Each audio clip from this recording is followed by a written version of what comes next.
నమస్తే మహేష్ గారు. నమస్తే. ఈ వక్ఫ్ చట్టం సవరణ మీద ఎన్డీఏ కూటమి అనేది బిల్లు ప్రవేశపెట్టింది.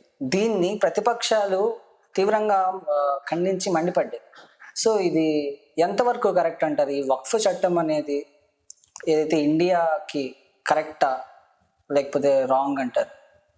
ఇప్పుడు వక్ఫ్ చట్టము 1995లో దాన్ని రివైజ్ చేసి కొత్తగా ఒక చట్టం చేశారు. వక్ఫ్ చట్టంలో దానిలో కొన్ని ప్రత్యేకంగా వాళ్ళకి కొన్ని ఉపయోగకరంగా ఉండేటట్టు కూడా చట్టం రూపొందించబడింది 1995లో. దాన్ని సవరించే ఉద్దేశంతో దానిలో కొన్ని అబ్జెక్ట్ చేసేటట్టు ఉంది.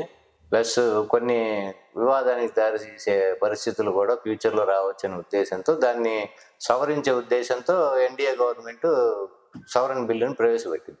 అయితే పార్లమెంట్లో లోక్సభలో అది ప్రవేశపెడితే ప్రతిపక్షాలు అన్నీ అడ్డుకున్నాయి. దాన్ని తీవ్రంగా చర్చ జరిగింది. దాంతో కిరణ్ రిజిజు అని ఆయన ప్రవేశపెట్టారు, కేంద్ర మంత్రి. ఆయన మళ్ళీ దాన్ని జేఏసీకి దాన్ని రివైజ్ కమిటీ ఉంటుంది, జాయింట్ యాక్షన్ కమిటీ. ఏంటంటే పార్లమెంట్ ఉభయ సభల నుంచి ఒక కమిటీని వేసి ఆ కమిటీ ముందు దీన్ని పెట్టి ఏదైనా రివైజ్ చేయడానికి దానికి దీన్ని జేఏసీకి పంపించడం జరిగింది. అయితే ఈ వక్ఫ్ చట్టం అనేది ఈ 95లో పివి నరసింహారావు గారి ప్రభుత్వం ఉండగా దానిలో పెట్టారు. దీనిలో ఏంటంటే ఇప్పుడు వక్ఫ్ బోర్డు కింద భారతదేశంలో మొత్తం ఫస్ట్ మన ఇండియాలో అత్యంత ఎక్కువ ఆస్తులు కలిగిన సంస్థ ఏదంటే రైల్వే సంస్థ. రైల్వేకి ఆస్తులు ఎక్కువ ఉన్నాయి ఇండియాలో, అంటే ల్యాండ్. తర్వాత రక్షణ శాఖ, ఆర్మీ, రక్షణ శాఖకి ఎక్కువ భూములు ఉన్నాయి ఇండియాలో. థర్డ్ పొజిషన్ వక్ఫ్ బోర్డుకే ఎక్కువ భూములు ఉన్నాయి. దాదాపు ఇండియాలో 9 లక్షల ఎకరాల భూమి ఉంది.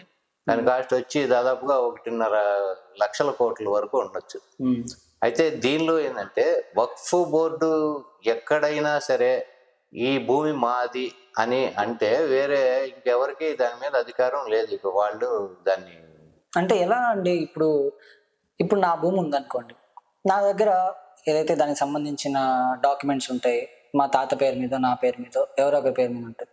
సో ఇప్పుడు వచ్చి నా భూమిని వాళ్ళు అంటే వదిలేయాలి అంటే పర్సనల్ గా ప్రతిదీ ల్యాండ్ మాదే అని వాళ్ళు రారు. కానీ ఏదన్నా ఒక భూమిది, ఇప్పుడు సపోజ్ ఏదన్నా చాలా గవర్నమెంట్ ల్యాండ్ కంబైన్డ్ గా ఒక చోట ఉంది, అది వక్ఫ్ వాళ్ళు మాదే ఇది అంటే ఇక వాళ్ళదే, ఇంకా వాళ్ళకి ఆక్రమించేసినట్టు వాళ్ళ దీనిలోకి వక్ఫ్ బోర్డుకి అది చెందేటట్టు చట్టం రూపొందబడింది అట్లా.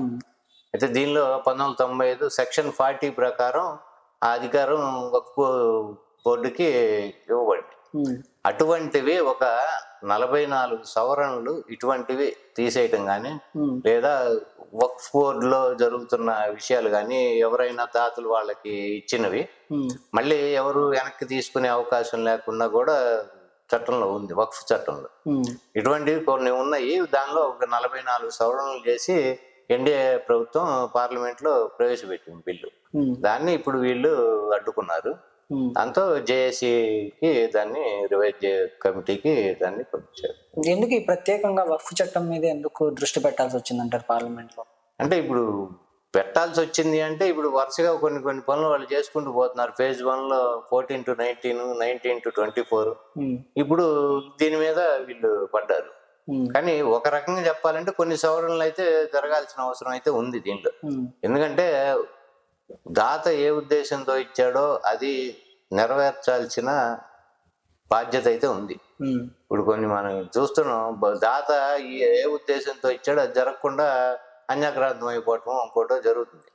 అందుకని ఇటువంటివి అన్ని జరగకుండా ఏదైనా ఒక క్రమ పద్ధతిలో ఉండే విధానం ఉండాలి అనే దాంతో ఈ సవరణ బిల్లుని ప్రవేశపెట్టారు. అంతేగాని దాని గురించే పర్టికులర్ గా పెట్టాలి అని కానీ అటువంటి వేరే ఉద్దేశం ఉన్నట్టయితే అది చూస్తుంటే మనకు అనిపించట్లేదు. రీసెంట్ గా తమిళనాడులో కూడా ఒక టెంపుల్ మాది అని చెప్పి, గతంలో తమిళనాడుకి సంబంధించి ఒక టెంపుల్ కి సంబంధించిన ల్యాండ్ ని వక్ఫ్ బోర్డు ఇట్లానే మాకు మాది అని చెప్తే తమిళనాడు హైకోర్టు తీవ్రంగా అది మందలిచ్చి తీర్పు చెప్పింది. ఏంటంటే అది గతంలో ఎప్పటి నుంచో అది ఆ గుడికి దేవుడి మాన్యం కింద పాత కాలం జమీందారు రాజుల కాలంలో కేటాయించబడింది, వాళ్ళు ఇచ్చినది దానంగా.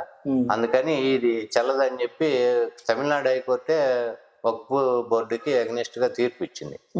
అంటే ఇటువంటివి ఫ్యూచర్ లో కూడా జరగచ్చు ఇంకెక్కడైనా.